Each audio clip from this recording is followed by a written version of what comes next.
IMDb, C.S. Lewis hated all adaptations of Lion, the Witch, and the Wardrobe because he thought that the animals looked silly. So? Well, how is that possible? C.S. Lewis died in 1963, and the first adaptation of The Lion, the Witch, and the Wardrobe, as you might recall, was 1967. I have an idea.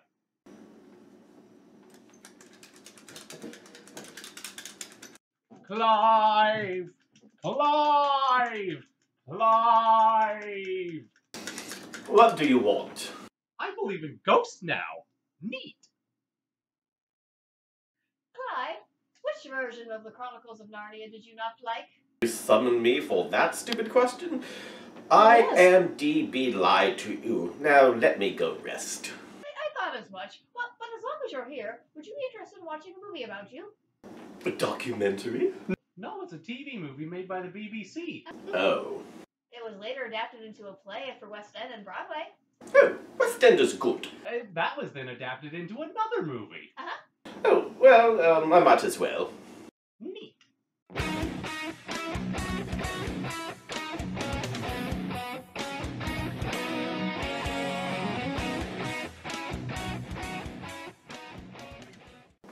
Well, here you go. Here. Enjoy! You're not going to watch them with me? No, we watched them already. Oh, Americans. I'll be back. In 1985, the BBC premiered a television movie, Shadowlands, starring Joss Ackland and Claire Bloom. It was decently successful and snagged a BAFTA for Bloom. The writer was William Nicholson, who later adapted the story into a play for Broadway and West End in 1990. In 1993, Nicholson adapted the play into another movie, this time starring Anthony Hopkins and Deborah Winger. And if you've heard of this story at all, chances are you've heard of this version. With two different visions, though, it does raise some questions. What made the original good enough to adapt again? Was the remake redundant, or did it actually improve on the original? Well, seeing as the director was none other than Dr. John Hammond himself, Richard Attenborough, it's at least possible that it's better. That's what we're here to find out, isn't it? So, this is Shadowlands. Now, retroactively, the TV movie was later titled Beyond the Shadowlands. And to reduce confusion, that is how we'll be distinguishing them as well. The truth is something that a lot of Lewis's readers might be passingly aware of, but not know much of the details. For those of you who are just joining us, C.S. Lewis was one of the most beloved writers in Christian circles, writing a lot of books on apologesis and also the Chronicles of Narnia. He has a very strong fan base that is not dying out anytime soon. In 1952, he met an American woman named Joy Gresham. There was one obstacle to their courtship that would be at home in any rom-com. She was married to an unfaithful alcoholic back in America. Of course. As you've probably figured out by now, she wound up divorcing him and moved with her two sons to London. Tragically, in 1956, it was discovered that she had very advanced cancer. And that is when C.S. Lewis realized that he had fallen in love with her for real. And they were married in 1957, and she passed away in 1960. So you can see why somebody would think that there is material here for a movie. It's definitely an intriguing story. I guess the best place to start would be with the title, Shadowlands. While neither version explicitly names it, this comes from the book The Last Battle. In it, the gaggle of characters are fleeing the ruined world that Narnia is part of and going toward Aslan's country. Aslan's country is essentially heaven, just with the serial numbers filed off. As they get closer to Aslan's country, they realize that all the good things they had ever known in their life exist there, but in a much grander and more majestic form. In effect, the lives they had known are only shadows of the reality awaiting them, echoing some Neoplatonic ideas. The movie is aware of this idea. Joy actually says to Lewis several times that, quote, real life hasn't begun yet, end quote. In the remake, it's much better integrated. The original just kind of says it a couple times without it really impacting the plot. Hopkins Lewis actually has to have a whole arc about understanding the implications of his own writings. The remake also adds this subplot about a painting in C.S. Lewis's office that he likes to imagine is what heaven is like, and Joy actually suggests they try to find it as part of their honeymoon. On the whole, I do think that the movie is the better piece. Sorry, Claire Bloom. Well, you're not wrong. Where Ackland's Lewis has some ideas about life at the beginning and some slightly different ideas at the end, we don't really spend any time finding out what changed his mind. Whereas with Hopkins, you see Joy dismantling his unearned confidence step by step. That includes a particularly scathing scene in which Joy accuses him of surrounding himself only with people he's smarter than so he can feel confident by being superior to them. You could look at this as Hollywood being Hollywood and adding in a little extra drama where it doesn't belong, because all romantic Hollywood movies have a big blow up argument at some point. It's just part of the genre. But I do think that this one works because it really does firmly establish just how well Joy sees through Lewis, even though they've only known each other for a shorter period of time. Their courtship might not have been as long, but in that time, these two people did come to know each other very, very well. The movie's explanation for Lewis's closed off nature is that after his mother died, he wanted to prevent that kind of pain from happening to him again.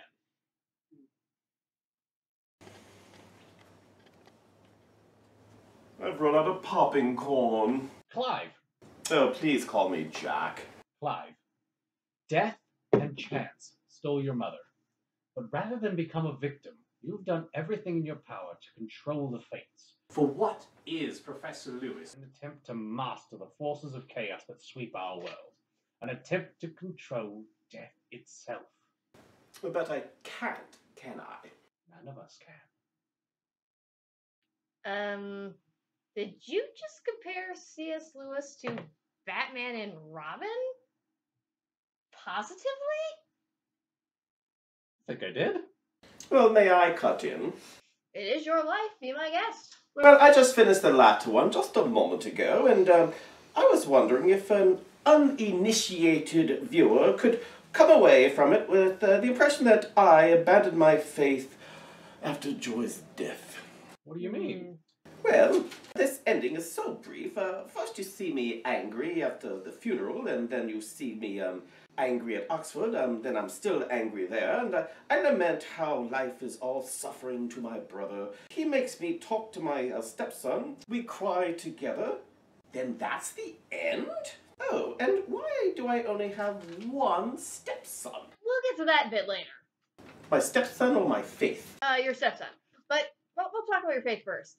As much as I really do like this movie, the ending is kind of abrupt and also kind of empty. Here we see Lewis and Douglas happy again, and there's this really nice voiceover, but how much time has even passed? You'd better not be talking smack about Hopkins' crying scene. That scene is amazing. Yes, it is. But you can't just jump from crying together in the attic to walking along the road and playing with a puppy with no real in-between. And to our distinguished guest's point, one could get the wrong impression about where C.S. Lewis stood with God in the final years of his life. I want so badly to disagree with you because the rest of the movie hangs together so well. But I can't? The pacing, which up until this point had been fantastic, just gets so rushed after Joy passes. Oh, good, you both agreed. Now, if you don't mind, I'm getting me some more popping corn. Speaking of the original, we should probably talk about how it's not quite as tightly made a film.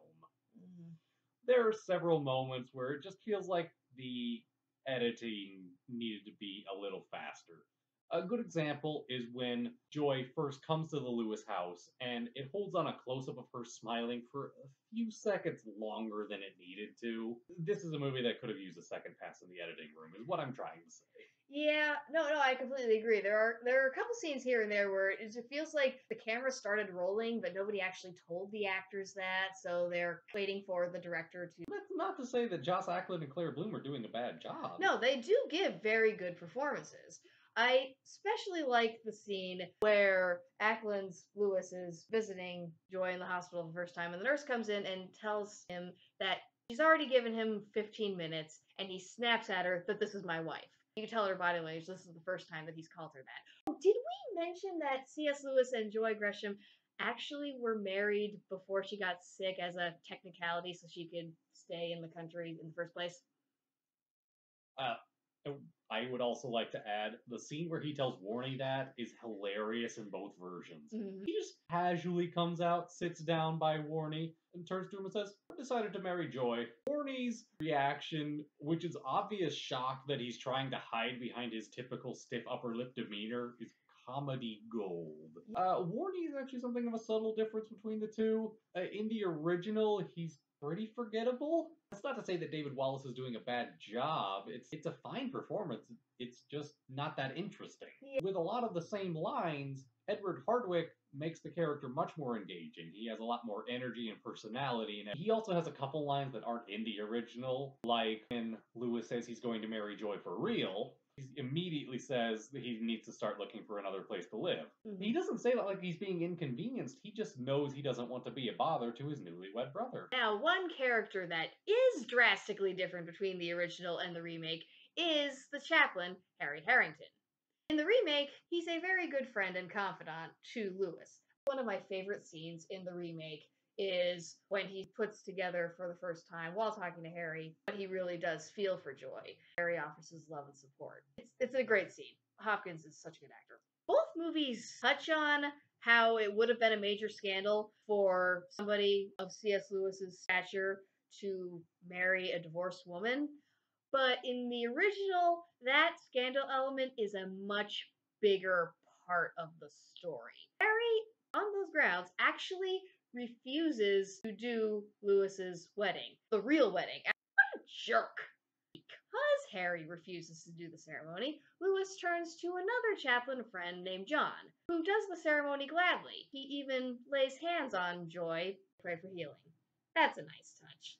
His name was Peter Bide. I don't know why they changed that. Well, he's not the only friend who gets dropped from both movies. You may have noticed that J.R.R. Tolkien is nowhere to be seen, despite he and Lewis famously being friends. The reason for that is probably because at this point in their lives, Lewis and Tolkien's companionship was on a bit of a rocky patch, so Nicholson just thought it was easier to not address it. According to some sources, though, his marriage to Joy was a source of contention in their friendship and was actually the straw that broke the camel's back. So it could have been relevant. Yeah, well, there's a Tolkien analog here. Huh? Yeah, Professor Christopher Riley. Riley? But A, he's a fictional character. B, he's an avowed atheist. And? Tolkien was Roman Catholic. True, but Tolkien did always resent that Lewis chose Anglicanism over Roman Catholicism. So, while Riley isn't the perfect Tolkien analog, he does fill that role adequately enough. Interestingly, Christopher Riley may be the biggest difference between the two movies, and I don't just mean in the way he looks. In the original, he's the one who comes to comfort Lewis after Joy's death, quoting back to him his own words about prayer, even though Riley doesn't believe it himself. It's almost as though Christians and atheists can get along.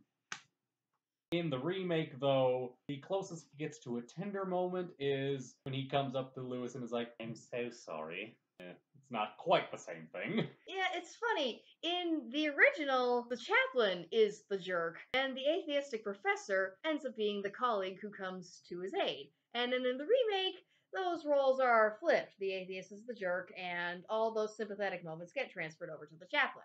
Then there's also this new character in the remake, Whistler. I'm not the biggest fan of Whistler. I love basically all the characters in the movie, except for Whistler. He just feels a little redundant. His contributions to the story could have very easily been filled by Joy and her family.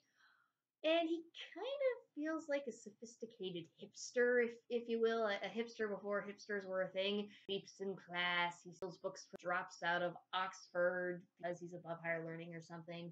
From what I can tell, Whistler was not even in the stage play. He was added for the 93 movie. Mm-hmm. And once you look at it from that lens, it makes sense. He never really directly impacts the A-plot. But what I think is going on is he's supposed to show how Joy has changed all aspects of Lewis's life. When he falls asleep early on in Lewis's class, Clive takes this as an opportunity to be curious and dryly make fun of him. But as Joy warms him up, he actually seeks out Whistler, and the two start to develop a bond. He learns more about him and learns that he falls asleep in class because he's so interested in learning that he stays up reading, and he steals books because he can't afford to buy them. Still kind of scummy, but more understandable. I can understand why you feel that he doesn't deserve the screen time he gets, but it doesn't bother me as much as it does you. I guess.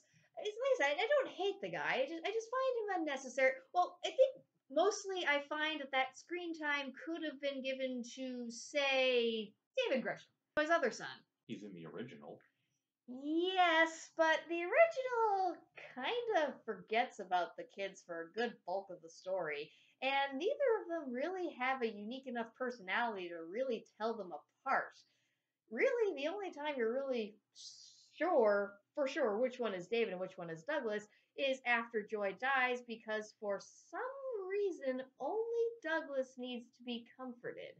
Barney even says about David, oh, he's just angry, that's all right. Sure, that's enough of an explanation. It just kind of comes out of nowhere, and it doesn't really make a whole lot of sense. Why isn't C.S. Lewis comforting both of his stepsons in the attic scene? Why aren't both boys walking with Lewis at the end of the movie? Well, I finished it. Well, why didn't they touch on how David converted to Judaism to honor his mother's lineage? And I went out of my way to be supportive. Did you know about that? Oh, that's why we brought him on. Look, I just don't understand why two children lose their mother, but only One of them matters in the end. I had two stepsons. Look, At the dedication in my book, A Horse and His Boy. Is it because Douglas is the one who owns my estate these days? Maybe. I feel like the original just didn't know what to do with two boys. Douglas at least shows up every now and again. He's reading The Magician's Nephew, in particular the part where Diggory is acquiring the magic apple to cure his own mother's illness. This forms a nice parallel with Lewis because earlier Joy had guessed that part of the book was Lewis's own wish fulfillment for his own mother's death. You immediately get the sense that Lewis knows what this kid is going through and knows that the fantasy alone isn't enough. I do like the bit with the Magician's Nephew. I do wish that it had carried over to the remake because it is very interesting. Heck, the entire ending of the original should have been in the remake. What do you mean? The original forgets about David in the last act, and the remake never had a David to begin with, it would fit. But more importantly, it actually addresses the problem that Clive brought up earlier. We get to see more of Clive's grieving process. please call me Jack. He even sits down to write A Grief Observed. I think if you took this ending beat for beat and did it with the cast of the remake, you would have a nearly perfect film. Mm-hmm. It's clear that Lewis doesn't abandon his faith in this version. He's still angry. The anger is still there. But time clearly passes. We see Lewis starting the day again, before this movie wraps up.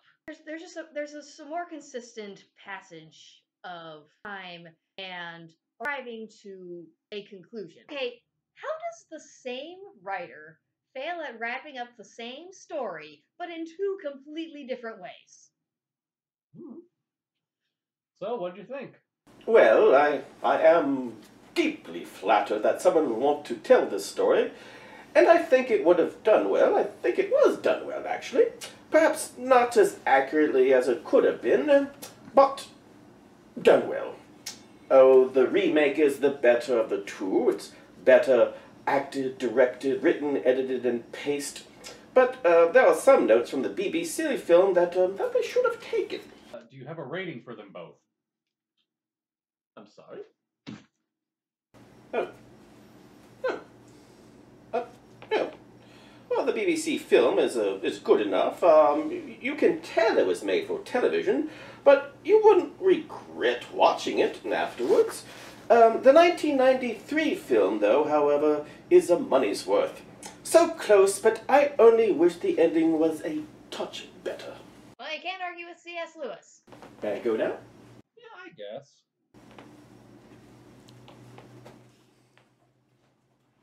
Thank you for joining us for Faith on Film. I'm Nathan. I'm Stephanie. We'll see you next time. Stupid question. I'm sorry. Yes. Someone's got a line. Fan base that doesn't seem to be dying out any sign. Any sign.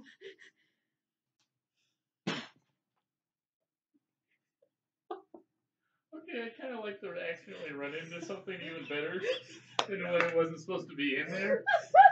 You look like Yes.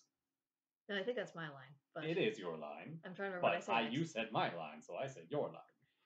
We do that. this line is my line, this line is your line. I mean, whose line is it anyway? This Okay, line is our go. line. Well, I finished it. Well, why didn't they touch on the David? Let me go back. On how David converted to Judaism in his mother's lineage. Let me go back again. Do you know when I was a kid, I was under the impression that Jew referred to exclusively to the race and Judaism was for the religion. So it was like, Judaists? And my dad had to correct me. He was like, oh, that makes more sense. And then that's it for us on the floor.